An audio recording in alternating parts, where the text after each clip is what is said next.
बिस्मिल्लाहिर्रहमानिर्रहीम और अस्सलामुअलैकुम। 12 फरवरी और पाकिस्तान में पीर की शाम। आज अभी तक की इम्पॉर्टेंट खबरें और उनके ऊपर मेरा तज्जिया आपके सामने हाजिर है। सबसे पहले रन डाउन। इमरान खान के बड़े सियासी मुखालिफ जनाब जहांगीर तरीन बदतरीन शिकस्त और निज़ामुद्दीन की बेवफाई से दिल बर्दाश्ता हुए शदीद डिप्रेशन में गए और आज सियासत छोड़ने का ऐलान कर दिया। जी हाँ, आए थे इमरान खान की सियासत ख़त्म करने और अपनी सियासत ख़त्म करके आज सियासत के मैदान से हाथ खड़े करके जाने का तरीन साहब ने ऐलान कर दिया। क्या मामला हुआ, क्यों इतनी डिप्रेशन में गए, निज़ामुद्दीन साहब ने इतनी बेवफाई क्यों कर दी, इस मार्के में वो क्यों कामयाब ना हो सके, इसके ऊपर तफसीली बात करेंगे। दूसरी खबर आपके सामने रखेंगे कि जमाते इस्लामी के सराजुल हक साहब ने इस्तीफ़ा दे दिया है अपनी पोजीशन से और उसके साथ साथ जमाते इस्लामी के ही नईम रहमान ने एक खूबसूरत कारनामा अंजाम दिया है। कराची में सभी नईम रहमान की सताइश कर रहे हैं। जीती हुई सीट वापस दे दी, कहा कि यह सीट मेरी नहीं है, ये पाकिस्तान तहरीक इंसाफ की सीट है, पाकिस्तान तहरीक इंसाफ को वापस कर दी जाए, ये ऐलान किया है। इसके ऊपर आपके सामने तफसील रखेंगे। आखिरी खबर जो आपके सामने रखनी है वो है तैयबा राजा, उनको आखिरकार ज़मानत मिली है, रिहाई भी मुतवक्के है आज या कल। ख़वातीन जो कैदी हैं उनके साथ अब क्या सलूक होने जा रहा है, उनकी रिहाई कब तक मुतवक्के है, इसके ऊपर तफसीली आपके सामने रिपोर्ट रखने की कोशिश करेंगे। आते हैं आप ख़बरों की तफसील की तरफ, लेकिन उससे पहले आपको याद करवा दें कि आपने अगर अभी तक इस चैनल को सब्सक्राइब नहीं किया ज़रूर कीजिए। आप इसे सब्सक्राइब करते हैं तो ये मजबूत होगा और हमारी आवाज़ मजबूत होगी और ये दूर तक जाएगी। पहली खबर, बहुत ही इंटरेस्टिंग सनसनीखेज डेवलपमेंट हुई आज अचानक से। जहांगीर तरीन साहब का एक ट्वीट आया जिसमें उन्होंने कहा कि ऐसे तमाम लोग जिन्होंने हालिया इलेक्शन में मुझे सपोर्ट की, मैं उनका शुक्रगुजार हूँ और उसके साथ साथ मैं अपने मुखालफिन को मुबारकबाद भी देना चाहता हूँ। जिन्होंने मुझे इलेक्शन हराया उन्हें मुबारकबाद देना चाहता हूँ और उसके साथ साथ मुझे जो लोगों की राय है, वोटर की जो राय है, जो अवाम की राय है, उनके फैसले की बहुत ज़्यादा कदर है। इसलिए क्योंकि मुझे शिकस्त हो गई है, मैं अपनी हार तस्लीम करते हुए सियासत के मैदान से हमेशा के लिए इस्तीफ़ा दे रहा हूं और दूर जा रहा हूं। मैं अपनी दूसरी कैपेसिटीज़, जो एक कारोबारी के तौर पर, और दूसरी कैपेसिटीज़ में पाकिस्तान की खिदमत करता रहूँगा। अब जब ये ट्वीट सामने आया तो इसके ऊपर फिर तज्जिया बनता है, क्योंकि इमरान खान के बड़े सियासी मुखालिफ जिनको चौधरी निज़ामुद्दीन ने लॉन्च किया था इमरान खान की सियासत ख़त्म करने के लिए, आज वो बदतरीन शिकस्त के बाद, डिप्रेशन के बाद, बुरे हालात के अंदर चौधरी निज़ामुद्दीन की बेवफाई की वजह से और बदतरीन शिकस्त मिलने की वजह से आज सियासत से किनारा कशी कर रहे हैं। लेकिन आज वो हीरो बन सकते थे, बहुत बड़ा मौका था तरीन साहब के साथ, गिरे हुए भी एक दफ़ा दोबारा अरूज पाने का, कौम की नज़रों में हीरो बनने का मौका था। ये मौका भी उन्होंने खोया है और वो क्या खोया वो आपको बताते हैं। लेकिन पहले अगर उनके ट्वीट की डायसेक्शन करें तो दो इंपॉर्टेंट चीज़ें हैं या तीन इंपॉर्टेंट चीज़ें हैं। सबसे पहले तो उन्होंने कहा कि मैं अपने मुखालफिन को मुबारकबाद देता हूँ और उसके साथ साथ मुझे लोगों की राय का एहतराम है। तरीन साहब, ये दोनों चीज़ें दुरुस्त नहीं है। माजरत के साथ आपने ट्वीट में तो लिख दी, लेकिन हकीकतन ये दुरुस्त नहीं है। आप पहले तो किसी सूरत इस पोजीशन में नहीं है कि आप अपने मुखालफिन को मुबारकबाद दे सकें, क्योंकि जब ये इलेक्शन शुरू हुआ तो जिस तरीके से आपने चौधरी निज़ामुद्दीन को के साथ मिलके पहले शफीक अराई साहब को अगवा करवाया, उसके बाद उनसे प्रेस कॉन्फ्रेंस करवाई कि वो इलेक्शन नहीं लड़ेंगे आपके मुखालिफ। अगर आप वाकई अपने मुखालफिन के साथ फेयर प्ले करना चाहते तो आप शफीक अराई साहब के साथ ये काम ना करते। फिर जब शफीक अराई के बाद इकबाल शाह को पाकिस्तान तहरीक इंसाफ ने खड़ा किया तो आपने उनको भी अगवा करवाया और आपकी इमा पर चौधरी निज़ामुद्दीन ने उनसे भी यही प्रेस कॉन्फ्रेंस करवाई कि वो भी इस सियासत से किनारा कशी करते हैं या कम अज़ कम इस इंतखाब से दस्तबरदार होते हैं। आप तब भी सियासत के जो बेसिक प्रिंसिपल्स हैं उन पर आपने अमल भी नहीं किया। ईमान भी नहीं रखा अल्लाह के फैसलों के ऊपर, और आपने अपने मुखालफिन को कुचल कर उनको चौधरी निज़ामुद्दीन के प्रेशर के अंदर लाकर गैर जमहूरी तरीके से हराने की कोशिश की। फिर मजबूरन तहरीक इंसाफ को तीसरी कैंडिडेट आपके सामने फाइल करनी पड़ी, फील्ड करनी पड़ी, और इफ़्फ़त ताहिरा एडवोकेट को फील्ड किया गया। आपने ये भी नहीं सोचा कि अब आपके सामने खातून है, आपको ये काम नहीं करना चाहिए, और अगर चौधरी निज़ामुद्दीन खुद से भी करते तो you must have you should have put your foot down, और कहना चाहिए था कि नहीं, ख़वातीन के साथ मैंने इन हालात तक नहीं जाना। आप खामोश रहे, आपने इफ़्फ़त ताहिरा साहबा के भाई को अगवा होने दिया, तशद्दुद होने दिया, प्रेशर होने दिया। और ये हम नहीं कह रहे, इफ़्फ़त ताहिरा साहबा अपने वीडियो में कहती हैं कि मेरे साथ ये किया गया, और वो वीडियो सोशल मीडिया पर है। और उसके बाद अचानक से इफ़्फ़त ताहिरा एडवोकेट साहबा की एक वीडियो आपके साथ आपके घर में सोफे पे बैठे हुए आई, जिसके बाद उन्होंने एक वीडियो रिकॉर्ड करवाई कि मैं अब सियासत से दस्तबरदार हो रही हूँ, और वोट जो है वो आपको दिया जाए। मीन उन्होंने ये नहीं कहा आपको दिया जाए, उन्होंने कहा कि शफीक अराई के खिलाफ वोट दिया जाए, जो कि जाहिर बात आप ही को देने का उन्होंने कहा।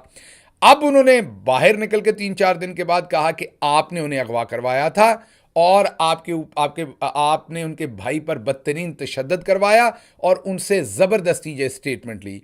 तो जब आपने ये काम कर लिए, तो फिर आप अपने जो अपोनेंट्स हैं उनको मुबारकबाद तो ना देना, वो तो आप मौका खो गए तरीन साहब माजरत के साथ, या तो आप उनका मुकाबला करते, आप वो मौका तो खो गए। उसके बाद आपने कहा कि आप जो लोगों की विल है, I have immense respect for the will of the people of Pakistan.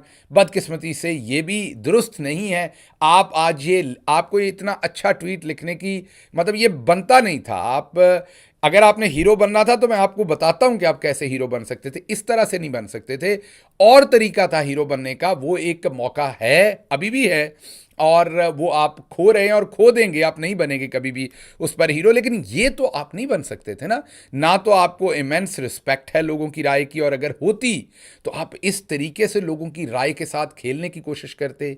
एक नहीं, दो नहीं, तीन उम्मीदवारों को अगवा करके अपने रास्ते से हटवाते। अगर आप लोगों के जो राय की इमेंस भी ना होती, सिर्फ कल्ली रिस्पेक्ट होती, पूरी रिस्पेक्ट भी ना होती, हजूर सिर्फ रिस्पेक्ट का आर ही होता, तो आप इस तरीके से अपने मुखालफिन के साथ सलूक ना करते। तो आज आप ये ट्वीट लिखने की बजाय आप सिर्फ ये लिखते कि जो शिकस्त हुई है मैं उसे तस्लीम करता हूँ और मैं सियासत से रिटायर हो रहा हूँ। ये फिर भी आपको फेस सेविंग देता। लेकिन आप ये जिस तरीके से हीरो बनने की कोशिश कर रहे हैं ये बनता नहीं है, क्योंकि अभी इमीडिएटली जब हम आपके कंडक्ट को देखते हैं तो वो ख़तरनाक है। अच्छा, इससे थोड़ा पीछे जाते हैं, बात यहाँ नहीं ख़त्म होती। याद कीजिए, जब इमरान खान साहब की हुकूमत जो थी उसको गिराया जाना था, मैं थोड़ा पीछे आपको लेके जा रहा हूँ। जब इमरान खान साहब की हुकूमत को गिराया जाना था तो उससे पहले पंजाब के अंदर एक फॉरवर्ड ब्लॉक बनाया गया, और फेडरल के अंदर भी एक फॉरवर्ड ब्लॉक बनाया गया, जिसमें राजा रियाज और पंजाब के अंदर भी बहुत सारे दोस्तों को इकट्ठा किया गया, नौमान लंगड़ियाल साहब और दूसरों को। ये तमाम के तमाम लोग नून लीग का ग्रुप नहीं थे। ये जनरल बाजवा की इमा पर ये जहांगीर तरीन साहब ने अपने ग्रुप के लोग दिए थे, ये जहांगीर तरीन साहब के ग्रुप के लोग थे। तो सबसे पहले जहांगीर तरीन साहब ने इमरान खान की पार्टी के अंदर फॉरवर्ड ब्लॉक बनाया, और उनकी पीठ में छुरा घोंपा, फेडरल में भी और पंजाब में भी, और उनकी हुकूमत गिराने में कलीदी किरदार अदा किया। और उस हुकूमत गिरने के बाद फिर आज जो कुछ भी हुआ, जो शहादतें हुई, औरतों के साथ जो कुछ हुआ, इकॉनमी के साथ जो कुछ हुआ, ज़िले शाह हो, अरश शरीफ हो, ख़वातीन जेलों में हो, इन तमाम चीज़ों का खून कहीं ना कहीं कोई ना कोई छींटा जो है वो तरीन साहब के दामन पर भी है। उसकी वजह यह कि वो शामिल रहे इस सारे काम के अंदर। और मैं अब दोबारा बता रहा हूँ कि ये तमाम जो अटैक इमरान खान के ऊपर शुरू हुआ था, ये तरीन ग्रुप को पहले बनाया गया और उन्होंने बगावत की। वो लोटे बने तमाम के तमाम, फेडरल में भी और प्रोविंशियल में भी। और फिर याद कीजिए कि जो पंजाब असम्बली के अंदर तरीन ग्रुप के लोटे बने थे, जिन्हें बाद में तरीन साहब ने नून लीग की टिकटें दिलवा के वहाँ से इलेक्शन लड़वाया था, जुलाई 2022 में उनका क्या हाल हुआ, वाइट वॉश हो गए, वो सारे हार गए। तो एक तो आपके पास उस टाइम मौका था सही सिम्मत खड़े होने का, लेकिन आपने सिर्फ और सिर्फ अपनी नाअहली ख़त्म करवाने के लिए और इमरान खान से बदला लेने के लिए, इमरान खान को नुकसान पहुंचाने के लिए आपने ये बदतरीन हॉर्स ट्रेडिंग की बुनियाद वहां रखी और आपने ये सारे काम किए। अब इमरान खान से किस चीज़ का बदला लेना था उस पर मैं बाद में आता हूं, लेकिन पहले ये बात बताते कि आप यहीं पर नहीं रुके।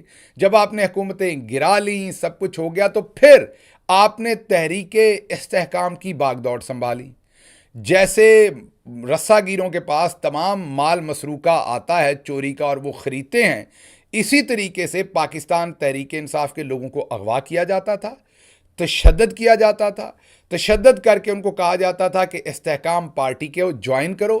फिर वो बेचारे मजबूर, बंधे हाथ, बंधी टांगें, बंधे मुंह वो आपके सामने फेंके जाते थे। और उस वक्त आपको इमेंस रिस्पेक्ट नहीं थी तरीन साहब, माजरत के साथ। काश उस वक्त इमेंस भी ना, रिस्पेक्ट का आर भी ना, आर का एक डंडा ही होता आपके दिमाग में, तो आप उन बंदे मजबूर लोगों के गलों के अंदर अपनी पार्टी के निशान ना डालते, उन लोगों के साथ बड़े फ़ख्र से तस्वीरें ना खिंचवाते।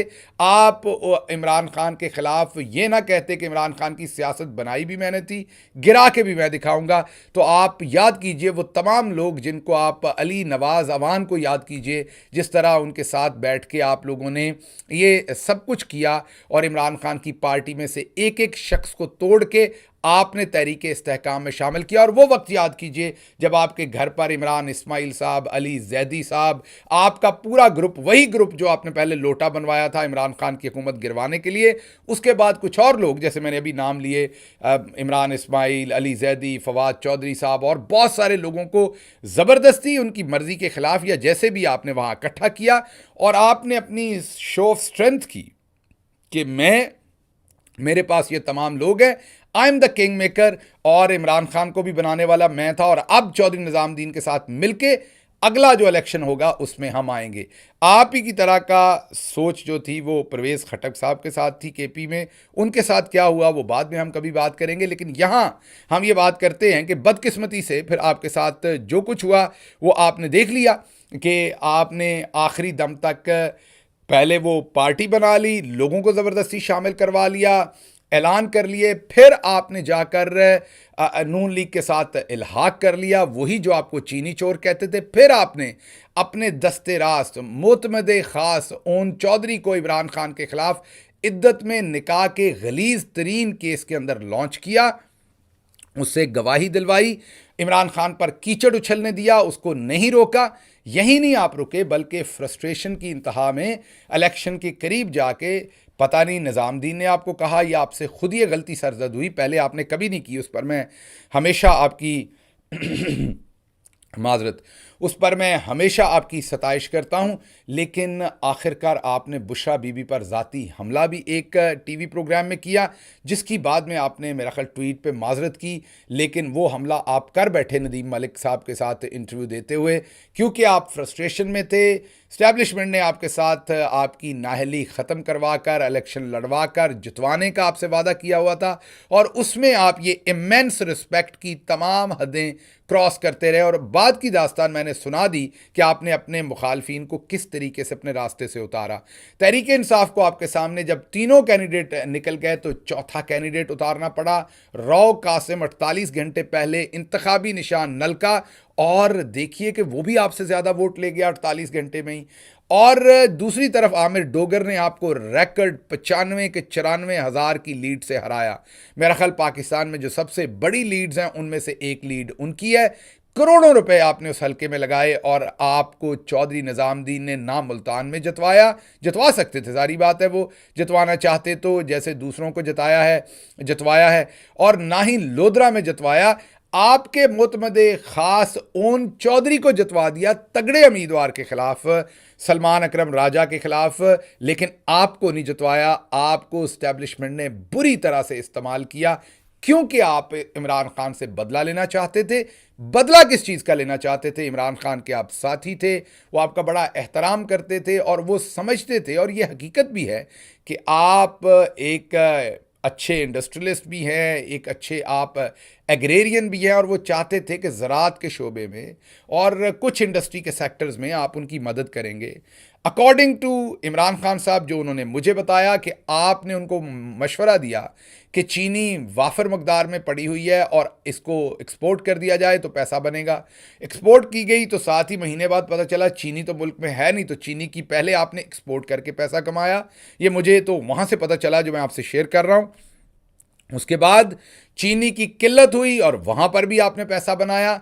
इमरान खान साहब ने उसकी इन्वेस्टिगेशन करवाई कि ये सब कुछ क्या हुआ, तो उस कार्टेल में आप भी उनको इन्वॉल्व पाए गए उनके मुताबिक और उनकी इन्वेस्टिगेशन टीम के मुताबिक, जिसकी वजह से आपकी और उनकी दूरी हुई। लेकिन उस दूरी के बावजूद उन्होंने आपके ऊपर ज़ाती हमला कभी भी किसी टेलीविज़न पर नहीं किया।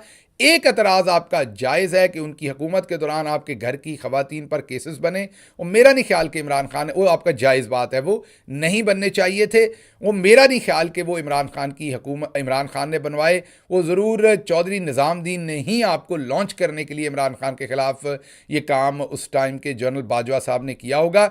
जिनके हत्थे आप चढ़े, उन्होंने आपको कहा नाअहली ख़त्म करवाएंगे, और फिर आपसे इमरान खान की पार्टी के अंदर प्रेशर ग्रुप्स बनवाए, वो लोटे बनवाए, उसके थ्रू फिर हुकूमतें गिराई, और पहुँचते पहुँचते आप यहाँ पहुँचे कि आपको शरीफों के घर भी जाना पड़ा, सब कुछ करना पड़ा, और आखिरकार आज आप इमेंस रिस्पेक्ट के साथ ये सियासत छोड़ रहे हैं। शुरू में मैंने कहा था कि आपके पास अभी भी मौका है।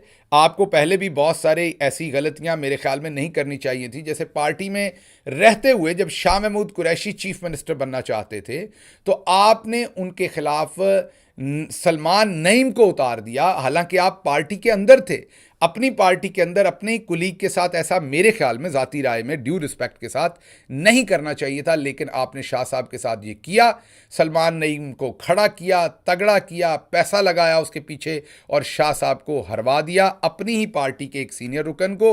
और उसकी वजह से फिर आपको पता है कि पार्टी में बहुत सारे लोग आपके मुखालिफ हो गए। इसी तरीके से जब बुज़दार साहब को चीफ मिनिस्टर नॉमिनेट किया गया, तो बहुत सारे लोग समझते हैं आप लेके आए। मेरा नहीं ख्याल आप लाए होंगे उन्हें, लेकिन आप अंदर से खुश थे, क्योंकि पहले अलीम खान आपके साथ थे। फिर जब आपको लगा कि अलीम खान चीफ मिनिस्टर ना बन जाए, मैं तो डिस्क्वालीफाइड हूँ, बन नहीं सकूंगा, और आपने अपील डाली हुई थी सुप्रीम कोर्ट में, और आपको लगता था कि अपील का फैसला होगा और मैं हो सकता है कि बहाल हो जाऊं, और चीफ मिनिस्टर मैंने बनना है। अगर अलीम खान बन गया तो ये तो पक्का ही रहेगा। तो इसलिए आपने फिर बुज़दार साहब के फैसले को बड़ा वेलकम किया। बुज़दार साहब को शुरू में आपने बड़ी हेल्प की, इंडोर्स किया, क्योंकि आपको ये था कि अलीम को किसी तरीके से साइड पर रखें, बुज़दार को तो फारिग कर लेंगे बाद में, जैसे ही मैं बहाल होऊंगा तो मैं आकर चीफ मिनिस्टर बन जाऊंगा। उसमें भी आप ज़ाहिर बात है नाकाम हुए। अब मैंने शुरू में कहा था कि आपके पास एक मौका है हीरो बनने का। ये इस थ्रू से नहीं हीरो बन सकते। हीरो आप इस तरह से बन सकते हैं कि अकेले बैठिए एंड सोल सर्चिंग कीजिए। इमरान खान से भी गलतियां हुई होंगी, वो भी इंसान है, लेकिन आप इस टाइम अपने लिए सोचिए कि आपने कहां कहां गलतियां की, क्योंकि आप, ये मैंने पहले भी कहा कि आप इतने बुरे आदमी नहीं हैं जितने काम आपसे निज़ामुद्दीन ने करवा लिए। आप इतने बुरे इंसान नहीं हैं, मैं आपसे मिला हुआ हूं, आपके साथ काम किया हुआ है। आप इतने नेगेटिव इंसान नहीं हैं। आपको निज़ामुद्दीन ने बुरे तरीके से इस्तेमाल किया है, और कुछ गुस्से में या जिस भी वजह से आपसे कुछ गलत काम हुए हैं, तो आप सोल सर्चिंग कीजिए, और आप ये सोचिए कि क्या आपको वो फॉरवर्ड ब्लॉक बनाना चाहिए था, वो लोटे बनाने चाहिए थे, नहीं बनाने। क्या आपको इमरान खान को इस तरीके से गिराने की कोशिश करनी चाहिए थी, और उसके बाद सब कुछ के बाद क्या आईपीपी बनाकर इमरान खान के लोगों को ऐसे शामिल कराना चाहिए था। अब ये सब कुछ तो हो गया, लेकिन क्या ये ज़रूरी नहीं है कि अब आप जाते जाते ग्रेसफुली एडमिट करें कि हाँ, निज़ामुद्दीन ने ये सब कुछ कराया, ये सारा काला धंधा जो हुआ, इसके चेहरे से नकाब उतार दें, तो आप अपनी लेगेसी छोड़ के जाएंगे, वरना आप अपनी लेगेसी ख़राब करके जा रहे हैं। तरीन साहब, अगर आज भी आपने हीरो बनना है तो वो चांस ये है कि निज़ामुद्दीन मीन जनरल बाजवा ने जो कुछ आपके साथ मिलके किया, जनरल बाजवा के चेहरे से आज आपको नकाब उतारना चाहिए। आपको बताना चाहिए कि आपको इस सारे धंधे में कैसे इस्तेमाल किया गया, और इस्तेमाल करने के बाद आपको ओन चौधरी से भी नीचे वाली प्रेफरेंस पे रखा गया, उसको जता दिया गया, आपको नहीं जताया गया। आपके पास मौका है हीरो बनने का, अगर आप इस्तेमाल करना चाहें।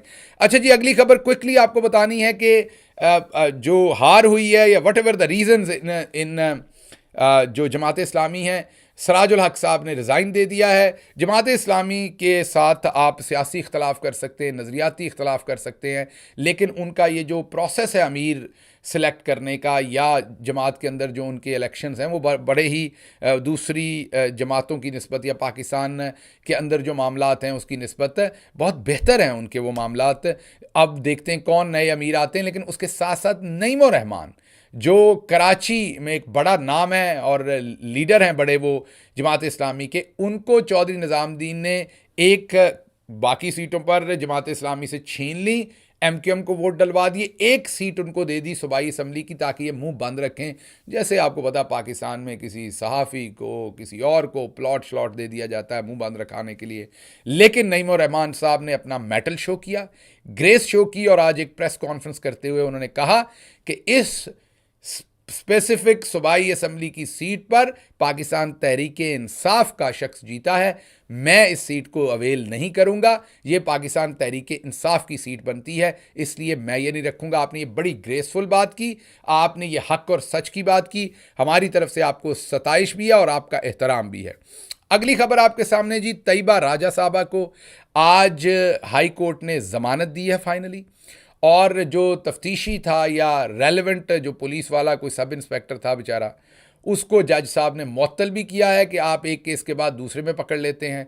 मैं जैसे कि आपको शुरू दिन से कह रहा था, याद कीजिए मेरे वीलॉग्स को, मैं कह रहा था कि इन खवातीन को इवेंचुअली ज़मानतें मिलनी है क्योंकि कोई सबूत नहीं है, इन्होंने कुछ गलत नहीं किया, इलेक्शन तक इनको अंदर रखा जाना है। और पर्पस चौधरी निज़ामुद्दीन का इनको अंदर रखना क्या था, इनको एक मिसाल बनाकर पेश करना था, इनको एक एग्जाम्पल बनाकर डराना था बाकी खवातीन को कि वो ना वोट डालने निकलें, ना किसी एहतजाज में निकलें, किसी पॉलिटिकल प्रोसेस में शामिल ना हो। मुझे पूरी तरह से उम्मीद है, ये नहीं कि मेरे पास कोई खबर है, लेकिन ये मेरा तज्जिया है बहुत देर का कि इलेक्शन के बाद इन खवातीन को ज़मानतें मिल जाएंगी। अब तैयबा राजा को ज़मानत मिल गई है, मुझे उम्मीद है कि उनको और केस में भी आप देखेंगे इंशाल्लाह गिरफ्तारी, मुझे लग रहा है, बाकी यहाँ कुछ पता नहीं चलता, गिरफ्तारी नहीं होगी और उनको रिलीज़ किया जाएगा। और बाकी खवातीन को भी आने वाले दिनों के अंदर आप देखेंगे कि इंशाल्लाह उनकी रिलीज़ भी होती हुई नज़र आएगी। अच्छा जी, जाते जाते अली अमीन गंडापुर साहब के वालिद मोहतरम मेजर रिटायर्ड अमीनुल्लाह खान आज वफ़ात पा गए हैं। अल्लाह उनके दर्जात बुलंद करे और अली अमीन और उनकी फ़ैमिली को सारी को सब्र अता फ़रमाए। हमारी उनके लिए ढेरों दुआएं हैं। और उसके बाद चलते चलते आपको ये याद करवाना है कि हमारा आज का जो पंजाबी वीलॉग है वो बहुत ही इंटरेस्टिंग है, नवाज शरीफ साहब पर है, क्योंकि आजकल वो सबको I love you and do you love me and I love you and I love you too कह रहे हैं। माजी में से एक इंटरेस्टिंग वाक़या हमारे हाथ लगा है, क्योंकि नवाज शरीफ साहब को कोई आई लव यू कहे या ना कहे, वो आई लव यू टू फ़ौरन कह देते हैं। एक तो उसको सुनिए, इस पंजाबी चैनल को सब्सक्राइब कीजिए ताकि ये मजबूत हो, और उसके साथ साथ ये भी सोचिए कि देखिए तरीन साहब ने सियासत छोड़ दी क्योंकि वो हार गए, नवाज शरीफ साहब भी हार गए लेकिन सियासत भी नहीं छोड़ रहे, और एनए 130 से जो झूठा उन्हें नोटिफिकेशन मिला उसे भी नहीं छोड़ रहे। तो अभी पंजाबी वीलॉग देखिए, एंजॉय कीजिए। इसके साथ ही मुझे इजाज़त दें। अल्लाह आपका हामी और नासिर हो। पाकिस्तान जिंदाबाद।